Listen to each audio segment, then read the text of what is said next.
Hello everyone, welcome to lecture number 4 for your chapter Elements of Group 13, 14 and 15.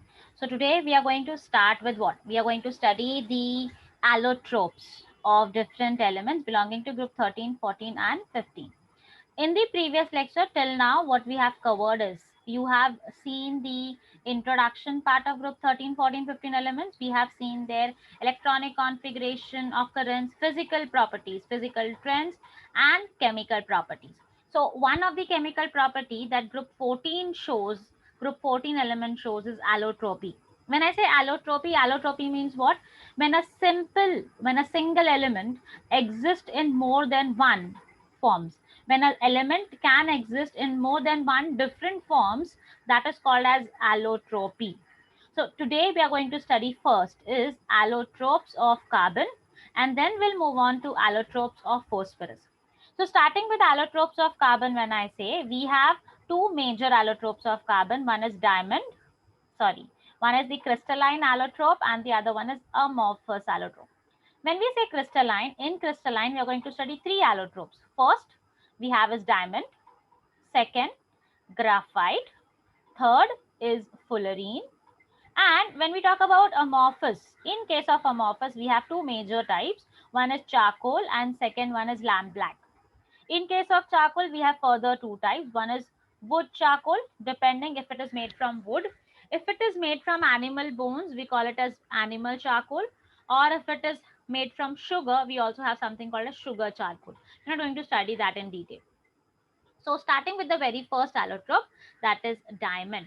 When I say diamond, you can see diamond in case of diamond, as you can see, it's an allotrope of carbon. We say it's made up of carbon atoms. So the carbon-carbon bond length over here is around 154 picometers. You can see the bond will be a covalent bond, and the melting point of diamond, we say it's around 3800. You can remember it goes up to 4000 Kelvin also. Diamond is the hardest naturally occurring substance. Diamond is the hardest naturally occurring substance, and therefore it has a very high melting point of around 4000 Kelvin. Talking about density, we say density of diamond is 3.5 grams. So talking about the structure of diamond, you can see carbon has an atomic number of 6, electronic configuration 2s2 2p2. This, when it undergoes excitation, 2s, the electron will jump from 2s to 2p, and therefore you'll have 4 unpaired electrons. Because there are 4 unpaired electrons in the bonding, what happens is these 4 unpaired electrons, they are going to undergo sp3 hybridization. And you might have studied in chemical bonding, when 4 unpaired electrons, they undergo sp3 hybridization, the shape of the molecule will be tetrahedral. And therefore we say in case of diamond, each carbon atom is bonded or linked to 4 other carbon atoms, which leads to the formation of a tetrahedral structure.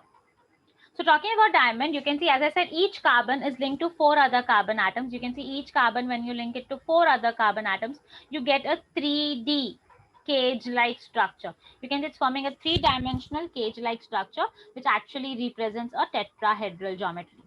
So talking about diamond, you can see diamond is mostly used as a very important or a precious stone in jewelry and as a very important gem. Yes. Uh, Other than that, you can see it is used as an abrasive for sharpening hard tools. Diamond is also used in the manufacture of tungsten filaments for electric bulbs. And along with that, diamond is used for making boards and for rock drilling. We say diamond is mostly used for making drilling purpose because it has very high temperature. You need to remember the melting point of diamond in our state board textbook. According to NCRT, I had given that value. According to state board textbook, the diamond has a melting point of around 3930 degrees Celsius. 3930 degree Celsius. So very important, as I said, diamond is used as an abrasive or for making drilling of rocks because it has a very high melting point. It is very hard in nature, and we say it's a hardest naturally occurring substance. So this was about diamond.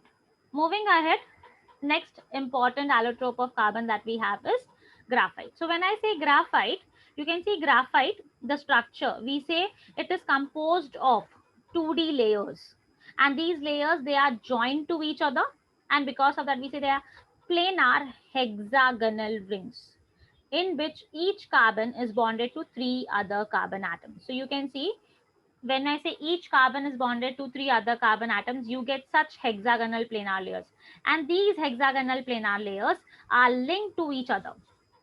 When I said these hexagonal planar layers, we had carbon to carbon bond. So carbon to carbon bond is covalent. But when I talk about the layers, these layers are attached to each other by weak van der Waals forces. Very important point. As they are attached by weak van der Waals forces, these layers can slide over one another. And because they can slide over one another, you know, they are soft. Graphite is soft and therefore can be used as a lubricant for making grease and all. Talking about this carbon hybridization, you know, carbon has atomic number 6, ground state 2s2, 2p2. So over here also, S undergoes excitation, and you can see we get is 2s1, 2p3. So you can see hybridization may we don't have sp3 hybridization. Here there's a mistake, it should be 2s2 ground state. Yes. So when I say when it undergoes hybridization, yeah, when it undergoes hybridization, what happens is it undergoes sp2 hybridization, means one s and 2p orbital, means one 2pz orbital remains unhybridized. You know, hybrid orbitals are going to form always sigma bond, whereas unhybrid orbitals are always going to form pi bond, and pi bond means that is going to be delocalized. So over here you can see the delocalized electron, they're going to be responsible for conducting electricity. Means I can say each carbon atom is going to have at least one unpaired electron. So you can write down this hybridization. And talking about the physical properties, you know, each carbon, we have sp2 hybridization. Therefore, we can say each carbon is linked to three other carbon atoms. So we'll have three sigma bond and one pi bond. And that fourth electron, which is forming pi bond, is delocalized. It's free, and because of that, it can be a very good conductor of heat and electricity. So you can see it conducts electricity. As I said, the layers are held together by weak van der Waals force of attraction. If you remember, in case of diamond, the carbon to carbon bond length was 154. Here, the carbon to carbon bond length is 141. You don't need to remember, but it's just given for your reference. The carbon to carbon in case of graphite, we have 141.5 picometer. Very important. These layers are held to each other by weak van der Waals forces, and we can say they are at a distance of around 335 picometers. Moving ahead, yes, you can see 340. It's around 335 exact value. Uses of graphite. You can see graphite, as I said, it is soft and slippery because of the van der Waals layers. It is used as a lubricant. And second, we can also have different greases which are made up of graphite. Graphite, as I said, it is used as it is a very good conductor of electricity. We can say it is used to prepare electrodes. When mixed with wax or clay, graphite is used to make lead pencils. Along with that, graphite is also used in the manufacture of dry cells and batteries. Normally, the batteries, remote batteries that you use, you might have seen when you broke them from the inside, you get a graphite rod. So, along with this, if I talk about graphite, as I say, graphite is soft. Yes, graphite is soft because of its slippery nature. But you need to remember, graphite is not that much soft. Like if I say what is the melting point of graphite, it will be in the range of 3000 degrees Celsius. It is softer if you compare it with diamond. But yes, we can say that graphite is also having a high melting point. Not as high as diamond, but yes, it is having a high melting point. And because of that, uh, we say why it is having a high melting point, because of carbon to carbon covalent bonds. So let's study some of the distinguishing points between diamond and graphite. First, we said diamond is a hard, white, and crystalline solid. Remember, graphite is soft, it is black, but it is also a crystalline solid. It's not amorphous. Second, diamond has regular tetrahedral structure. We saw graphite has a hexagonal planar structure. In case of diamond, it was sp3 hybridization. Therefore, each carbon is linked to four other carbon atoms. Whereas in case of graphite, we saw it has sp2 hybridization. Therefore, each carbon is linked to three other carbon atoms. In case of diamond, we say there's no free electron and therefore it's a bad conductor of heat and electricity.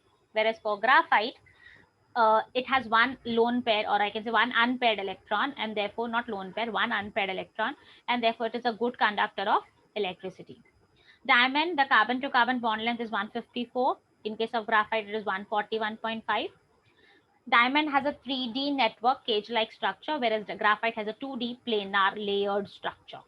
So this was about the two allotropes of carbon, that crystalline allotropes, diamond and graphite. So we'll move ahead with the third allotrope, that is fullerene. When I say fullerene, you can see, look at the structure, how it represents. We sometimes say it looks like the shape of a soccer ball or your football. Fullerene, you can see it's like a cage-like molecule. It's a proper cage, not like the one which we saw in diamond. It's like a proper cage-like molecule. And we say, when we talk about fullerene, we have different kinds of fullerenes. Like we have C32, C50, C60, C70, C84, C352 and all.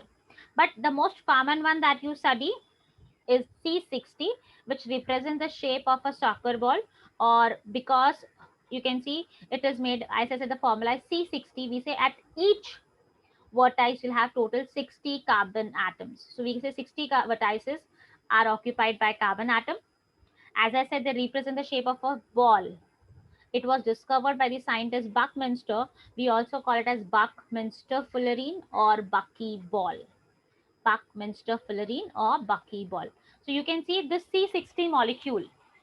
You can put the heading as, sorry if I've not told you how to write. First you can write down diamond, then second graphite, third fullerene. You can write down these 3 points. We say C60 molecule is composed of 20 hexagons and 12 pentagons. You can see in the structure over here, you have pentagon like this, and you also have hexagons like this. So we say C60 molecule is composed of 20 hexagons and 12 pentagons. We say a 6-membered ring. You can see a hexagon is a 6-membered ring, and it is in contact with a 5-membered, that is pentagon. So we say a 6-membered ring is fused with a 5-membered ring, but you can see it is also fused over here with a 6-membered. But the 6-membered can be fused with a 6-membered as well as with a 5-membered. But if I talk about the 5-membered ring, you can see it is only surrounded by hexagons. So we say a 6-membered ring is fused with 6-membered or 5-membered, but a 5-membered ring over here is fused only with 6-membered rings. Clear? So this is with respect to your structure of fullerene.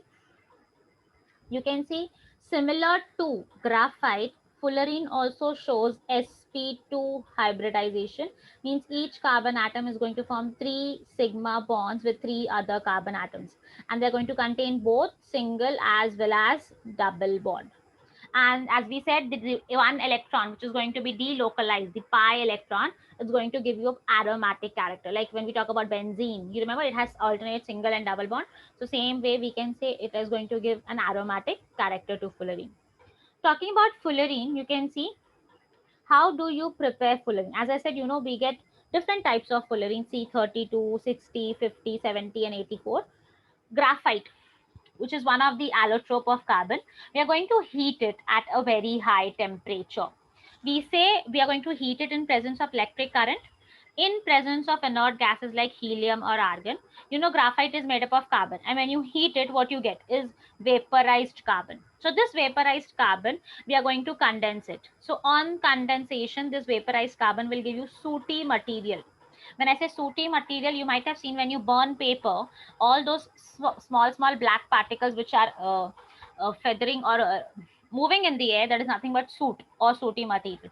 So we say this fullerene is nothing but sooty material which will contain different amount of C60.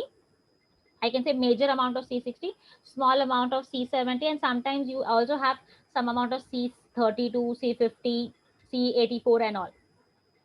So now what you want is C60, because as I said, that is the most useful, or that is the one that we use more in nature, more in your work. So C60, we are going to separate it with the help of chromatography over alumina, and this gives you your C60 and C70 fullerene, which can be separated out. So this is how you prepare fullerene. If you want, you can write it down. This was just for extra information. Just need to remember that it is it is prepared by heating graphite. Or if you want to write down this, you can write down. Moving ahead with the properties of fullerene, we say fullerene as it is carbon to carbon bond, it is covalent in nature and therefore soluble in organic solvents. Other than that, we say fullerene reacts with group 1 metal, alkali metals, and it forms formula of the compound like C3C60. Very important, forms formula like C3C60, which behaves as a superconductor below 18 Kelvin. When I say superconductor मतलब वो जो electricity conduct करेगा eight zero resistance, मतलब जब resistance zero है तभी भी वो इलेक्ट्रिसिटी कंडक्ट कर सकता है. And you can see temperature यहाँ क्या लिखा है 18 kelvin. When I say 18 kelvin you know the temperature is going to be below -250 degree Celsius. मैंने अप्रॉक्सीमेट बोला 250 डिग्री सेल्सियस से भी कम टेम्परेचर पे they can conduct electricity, that too with zero resistance. You can write down in a book somewhere if you want. Superconductor means carries electric current at zero resistance. These are nothing but properties of fullerene. Moving ahead, when we talk about fullerenes, we have three major types of fullerene nowadays. The first one is spherical, means depending upon the shape, we have spherical and cylindrical. One more we'll discuss later. When I say spherical, spherical means it represents the shape of a ball. You just now studied buckyball or you can see Buckminster fullerene. So that is what you have as buckyballs. You can see we studied buckyballs as they have the formula of C70, C60. Mostly C60 represents soccer ball. And it has, if I say C60, it is made up of 20 hexagons and 12 pentagons. Talking about cylindrical, you can see they are nothing but in the form of a tube. We can say bucky tubes, just say buckyball, bucky tubes, and carbon nanotubes. Now, when we talk about carbon nanotubes, as I said, they are cylindrical in shape. They're consisting of a rolled graphite sheet. You can see graphite sheet, when it is rolled, we call it as cylindrical tube. These carbon nanotubes, you can put the heading fullerene, two types, spherical, buckyball, which I've already studied, cylindrical carbon nanotubes. Carbon nanotubes, they can be of two types. One we talk is single walled nanotubes. When I say single walled nanotubes, we can also call it as SWNT with a small s. Single walled nanotubes. When we say single walled nanotube, means you can see it is nothing but made up of a single sheet of graphite.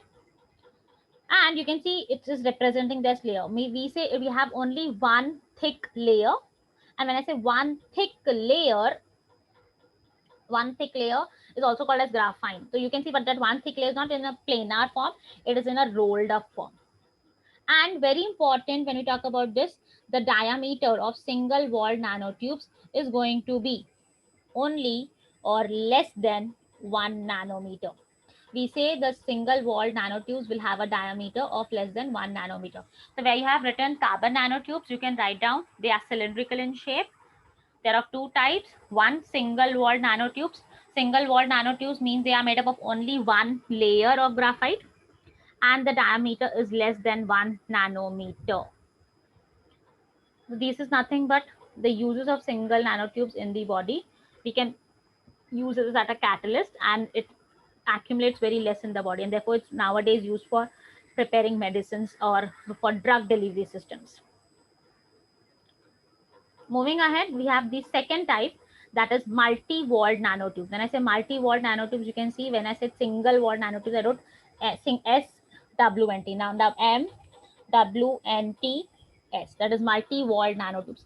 Multi-walled, as the name suggests, it means they are going to have different or more than one layer of graphite, and you can see they are concentric to each other. You can see here you have yellow layer, red, green, and blue. So when we talk about multi-walled nanotubes, you need to know multi-walled nanotubes are what?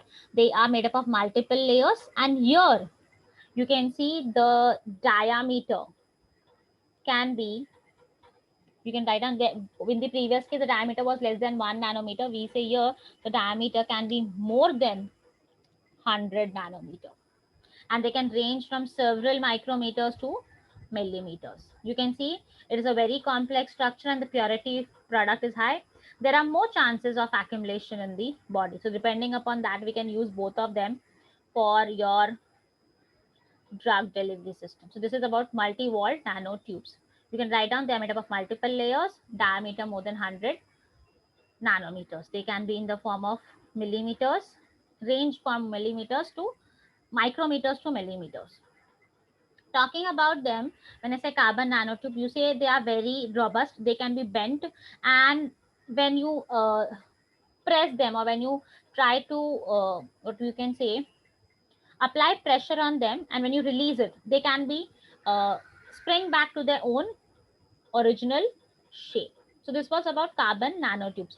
Moving to the third one, we have is the planar fullerene. When I say planar fullerene, you can see planar fullerene is nothing but having a single layer of graphite.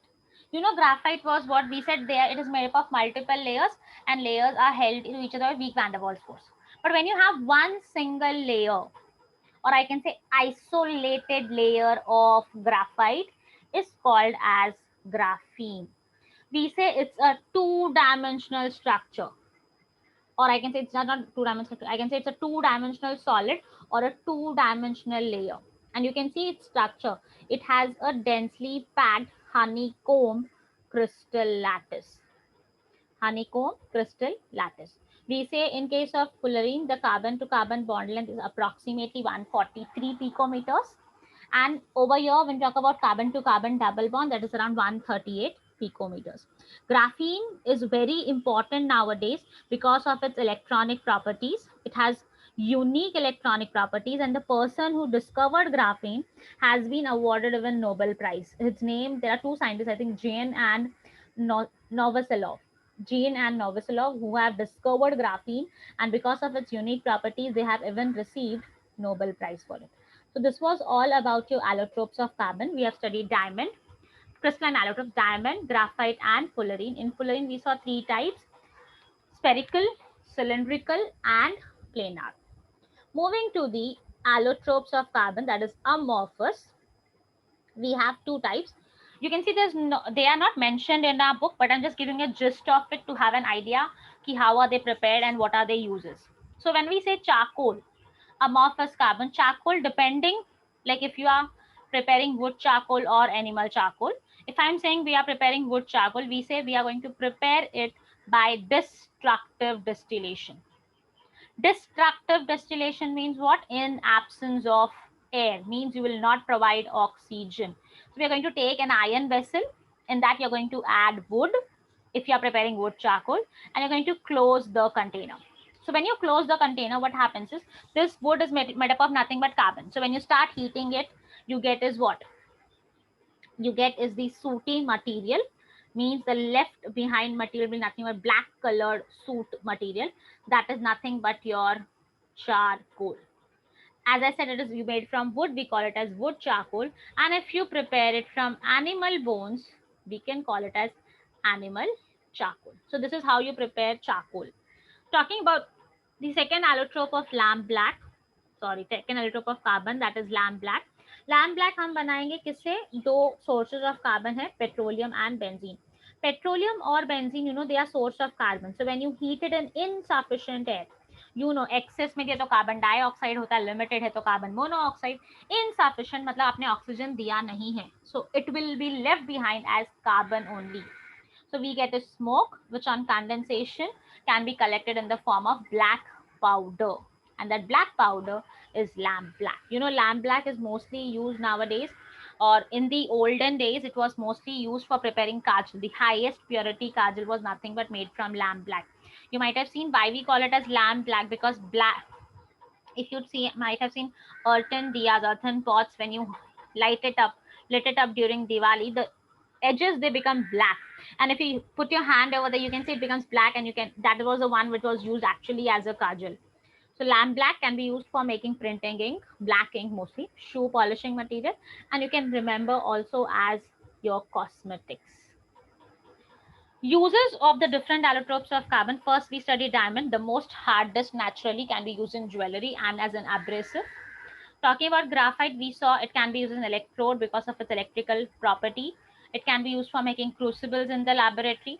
Can be used for making lead pencils.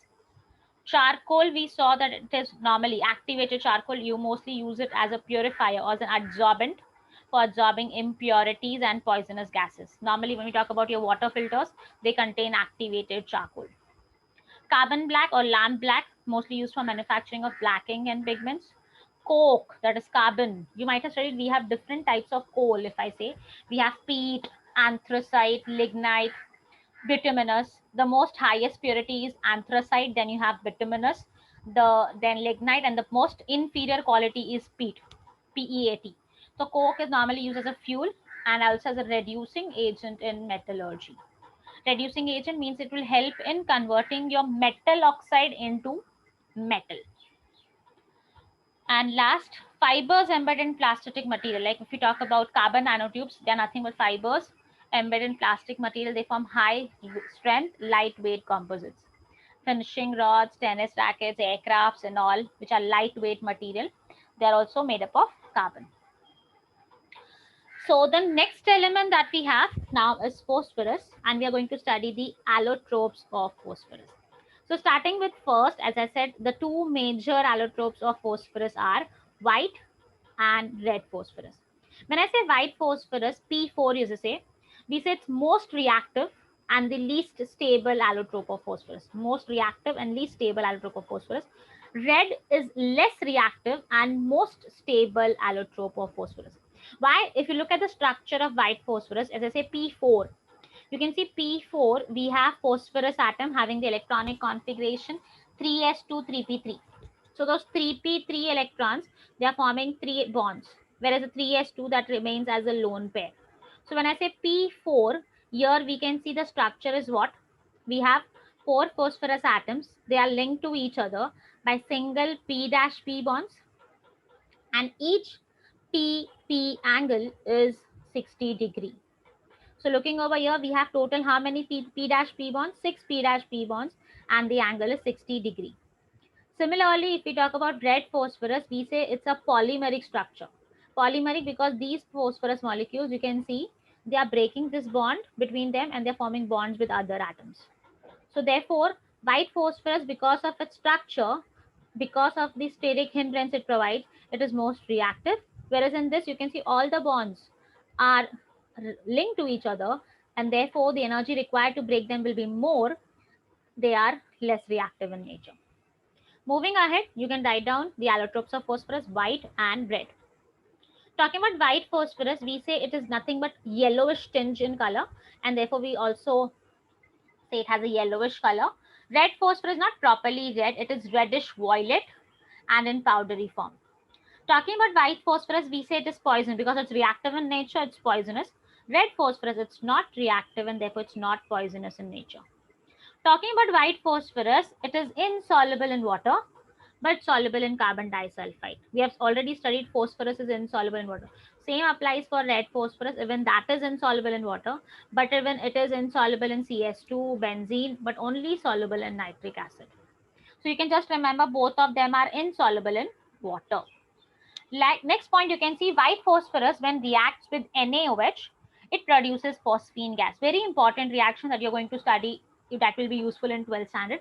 When we talk about phosphine, PH3, white phosphorus will react with NaOH to give you PH3, but red phosphorus never reacts with NaOH to give you phosphine gas. So you need to remember which phosphorus gives us phosphine gas, white phosphorus. So this is about the allotropic property.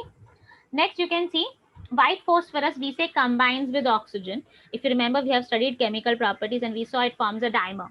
So P4 plus O2 gives you what? P4O10.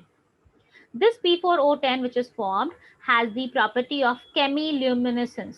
When I say chemiluminescence, it means what? It has the property of glowing in dark. Whereas red phosphorus, we say even that will react with oxygen to form P4O10, but it will never show chemiluminescence. So you need to remember, white phosphorus shows chemiluminescence, means it glows in dark, whereas red phosphorus does not show chemiluminescence, but it reacts with air or oxygen. Next, you can see white phosphorus, it has a melting point of 317. Second, it is also having a melting point of around 773 Kelvin.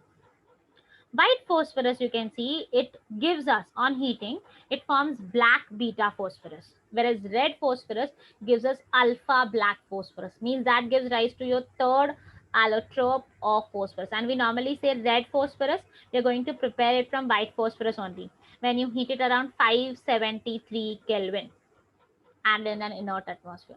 So we might say white and red, which one is more stable? Red is more stable. So these are the properties that you need to write down about white and red phosphorus. Very important. Next, as we talk about the third allotrope, which is not there in your syllabus, I'm just giving you an idea of it. Black phosphorus, as I said, it is prepared from white and red both, depending on which form you're getting, alpha or beta. We say black phosphorus, it is the most thermodynamically stable form. It has layered structure, and as you can see, it has two forms, alpha and black. Red gives us alpha, whereas white gives us beta, black phosphorus, and it does not get easily oxidized with air. As we saw, white and red, when you oxidize it in air, it shows chemiluminescence.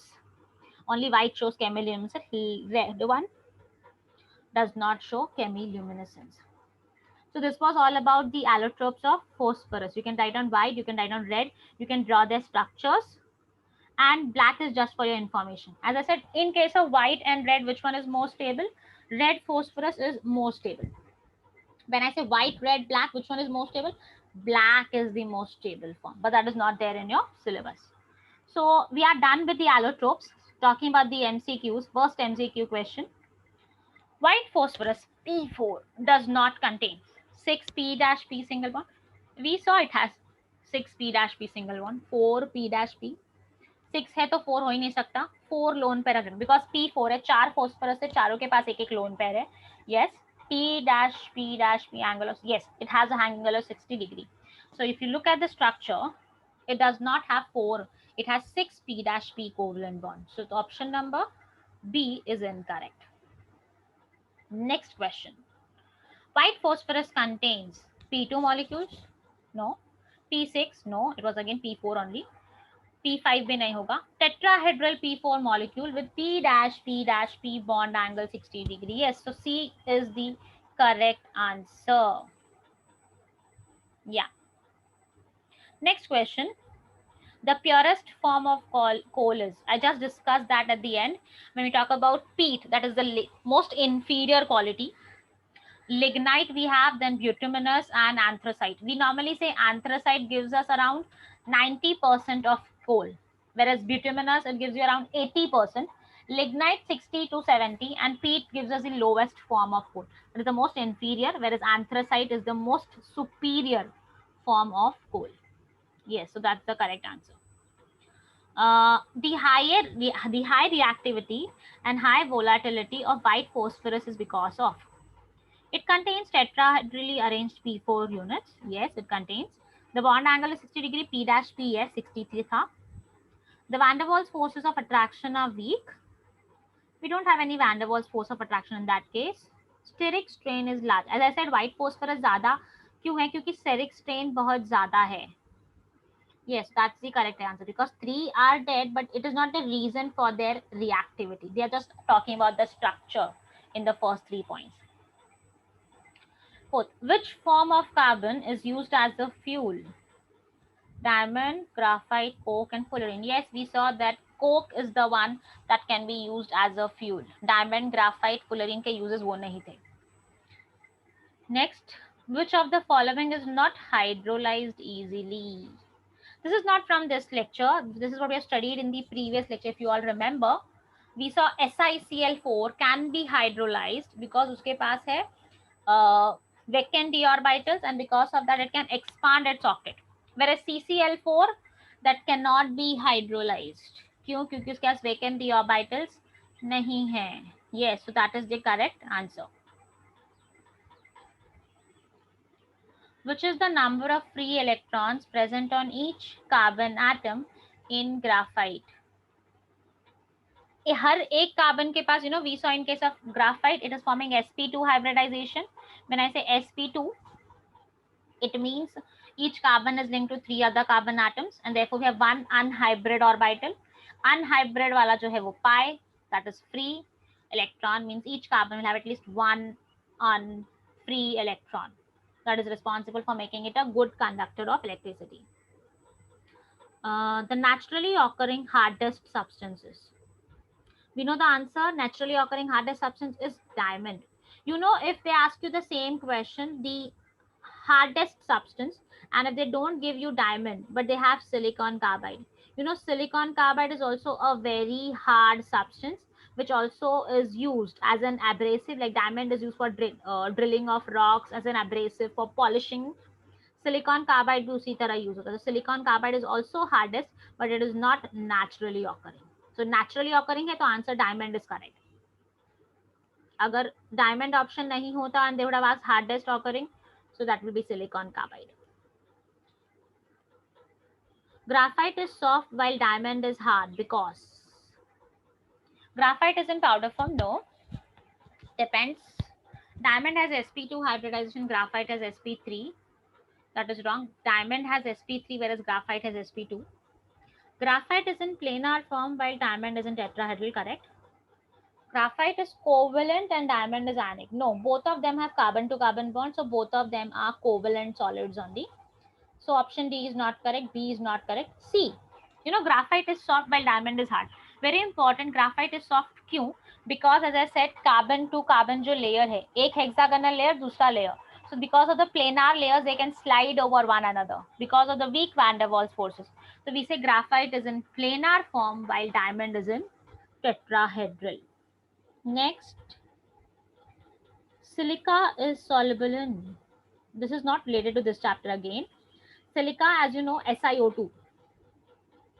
मैंने बोला था silica को हम कभी कभी amphoteric भी बोलते हैं क्योंकि silica can react with only one acid that is HF. वो सिर्फ HF के साथ रिएक्ट करेगा, बाकी किसी एसिड के साथ रिएक्ट नहीं करेगा. So this is the correct answer. So this is what we have studied for allotropes of carbon and phosphorus. We have done allotropes of carbon, crystalline, amorphous. Crystalline में हमने तीन पढ़ा, diamond, graphite, fullerene. Amorphous में we studied charcoal and lamp black. And in case of allotropes of phosphorus, we studied red and black. Sorry, white and red, and the third one, which was an extra information, that was black. So the homework from this lecture that you need to do is you need to tell me group 15 में कौन से elements ऐसे हैं जो allotropy show नहीं करते हैं. Along with that, you need to tell me which element shows allotropy and which are the different forms of allotropes of that element for group 15. That is your homework. So see you in the class. Bye everyone.